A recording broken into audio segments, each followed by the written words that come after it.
기무사의 촛불 개헌 문건을 두고 하태경 바른미래당 의원과 그 임태훈 군인권센터 소장 사이에 이 공방전이 또 발생했습니다.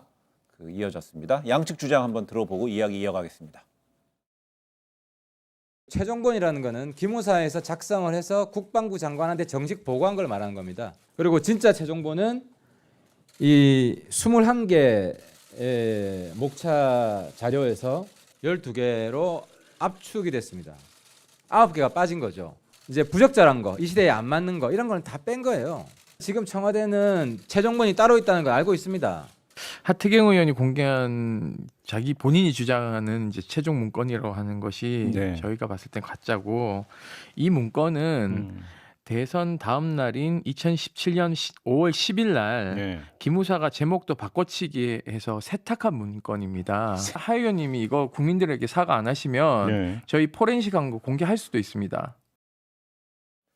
근데 양측 주장이 팽팽한 상황입니다. 문서 진위 여부는 조사가 더 진행돼야 밝혀지는 거 아닐까요?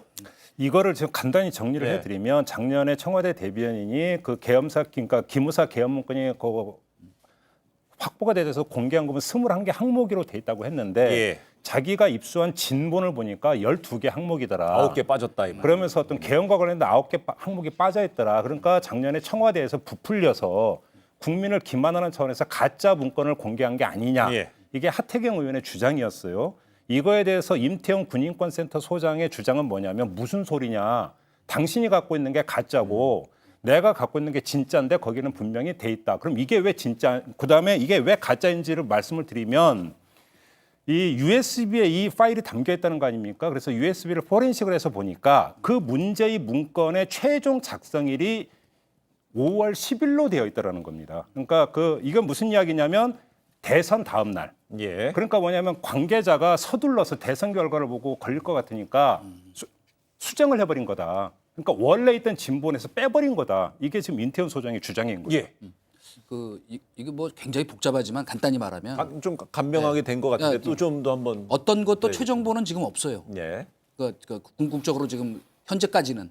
그러니까 임태훈 소장이 얘기한 이른바 3월 3일 보고한 거를 지금 5월 10일에 수정한 기록이 있다. 그것이 남아 있는 것이거든요. 그렇죠. 그러니까 예. 그건 그 중간에 조작됐다. 근데 3월 3일에 보고된 문건이 지금 없어요. 현재는. 왜? 다 세제를 버렸거든요. 그리고 3월 2일 날 작성해서 3월 6일 날 수정한 거가 지금 이제 발표한 거란 말이에요. 네. 그러니까 자, 과연 그것이 최종본인가 하는 것이 첫 번째 의문이에요. 그러니까 현재로서는 없다. 최종본은 없다. 그리고 그걸 정경두 국방장관도 다른 재판에 작년에 이 청와대에서 발표한 것은 최종본은 아닌 것 같다고 의견서를 냈어요. 그렇기 때문에 첫째 그것이 최종본이 그럼 어디 있느냐? 현재는 없다. 이렇게 얘기할 수 알겠습니다. 있어요. 예. 그렇다면 임 소장이요 방송에서 이렇게 말했잖아요. 포렌식한 걸 공개할 수 있다고 했어요. 그 USB 안에 있는 거를 말하는 건지. 이거는 정확히 뭘 포렌식했다는 거지? 그러니까 대상이요. 기무사 의원의 USB를 그때 이제 공경 합동 수사단이 예. 입수를 하거든요. 확보를 해서 그걸 포렌식을 한 결과가 예. 이렇게 나왔다라는 이야기고, 포렌식에서 나온 결과의 상당 부분을 제보를 받았다라고 지금 그러니까 그 전에 이야기를 한 거거든요. 이 포렌식은 그걸 뜻한다고 보면 될 것 같고요. 그럼 출처는 어딜까요? 어디서 받은 건가요? 제보자를 이야기를 했죠. 근데 제보자는 밝힐 수가 없죠. 그 제보자가 검찰인지 뭐 군인지 누군지는 모르는 거예요. 예, 뭐 저도 물어봤는데 그러니까 안 알려주죠. 예. 알려주면 그게 오히려 이상한 거니까. 아니, 공익제보인데 왜 못할 이유가 아니, 있어요? 그러니까 보호를 받을 수 있는 거지. 그거야말로. 그다음에 또 한 가지는 이게 무슨 얘기냐면 주목해서 봐야 되는 건 임태훈 소장은 문서 버전이 10개가 있다고 이야기를 했어요. 그러면 10개라고 하는 것들이 어떻게 알게 되는가? 다시 말해서 지금 군 인권센터에서 공개를 하지 않은 다른 자료 내지 다른 문건이 있을 가능성, 이거는 무조건 제 추측입니다. 예.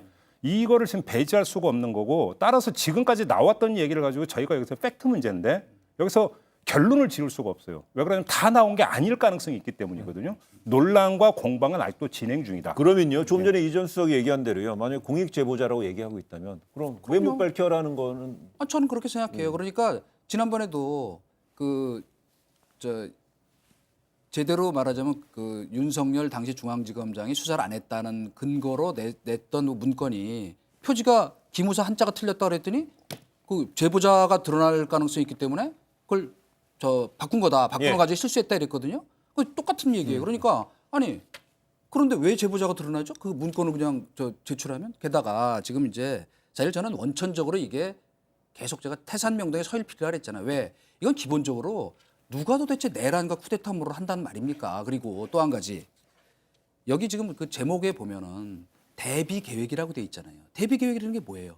실행 계획이 아니잖아요. 그러니까 그 제목부터 그렇기 때문에 사실은 이거를 갖고 우리가 지금 논란 벌인다는 게 매우 알겠습니다. 허망한 논란이다. 예, 그런 그럼 얘기하고 싶은 거예요. 요거만 좀 얘기 질문 드리고 나서 요 얘기로 연결해서 한번 할 수 있을 것 같아요. 짧게 요 말씀을 드려야 될 것 짧게 같아요. 먼저 그러니까 임태훈 소장이 공익 제보자는 자신의 어떤 그 재량상으로 밝히고 안 밝힐 그런 성질의 문제가 아니에요. 다시 말해서 공익 제보자는 내부 고발자가 정보를 줄 수 있죠. 있죠. 어떤 정의감에 기초하고 문제가 네. 있다 해서 그러면서도 문제는 자신의 신원의 공개는 그 제보자의 어떤 의향과 이거에 따르는 것이죠. 그러니까 그건 기자도 마찬가지잖아요. 취재원으로부터 내 실명 밝히고 기사화해도 된다고 할 때는 실명 보도를 하는 거고 예. 그렇지 않을 경우 익명 보도 하잖아요. 알겠습니다. 똑같은 원리죠. 이거에 대해서 왜 못 밝히느냐는 알겠습니다. 이야기는 이해할 예. 수가 있는 문제가 그리고 아니죠. 어제 국내 한 방송에서 이 미국에 있는 조현천 전 기무사령관 가족을 인터뷰했는데 그들이 말하기를 이 한국 수사기관으로부터 연락을 받은 일이 없다 이렇게 얘기했습니다. 뭐 가족들이 여러 명 있을 수 있겠습니다만 그 뭐 단초라면 뭐 상관없겠죠. 여러 명 있을 수 있다는 걸 가능성 배제하지 않겠습니다만은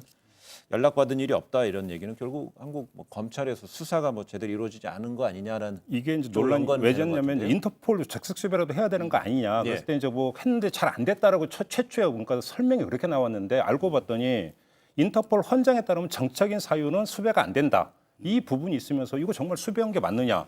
인터폴이 거부했다고 했는데 그게 팩트냐라고 이제 찾아 들어갔더니 알고 봤더니 아니었다라는 거예요. 예. 이렇게 되면서 여기 이제 가족 이야기까지 나오게 된 건데 네. 이 이야기를 한마디로 정리하면 당시 수사단에서 조현천이라고 하는 사람이 신병을 확보하기 위해서 제대로 노력이라도 한번 해봤느냐. 예.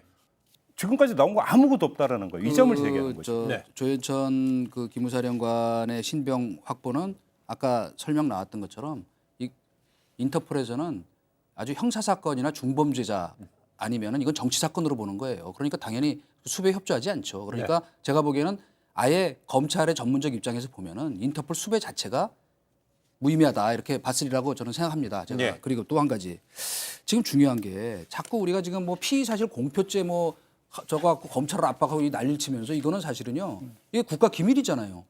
그럼 국가 기밀이 유출된 거 아니에요. 사실은 군인권센터라는 게 아무 저게 없는 데인데 그 국가 네. 기밀을 입수할 아무 권능이 없는 데잖아요. 그럼 그것도 수사해야 되는 거잖아요. 그리고 고발돼 있어요. 제가 보기에는. 그러니까 중요한 건 뭐냐면 예. 이것이 진짜 국가 기밀이라면 유출된 것은 국기문란이고 국가 기밀이 아니라면 지금 아주 의미 없는 허망한 논란을 갖고 나라가 지금 예. 흔들리고 있는 것이다. 이 얘기를 하고 싶은 예, 거예요. 짧게 말씀. 예. 그러니까 뭐냐면 이거는 아무 그러니까 계엄을 획책한 게 아니라고 하는데 국가 기밀을 주장할 이유가 첫째 없고요.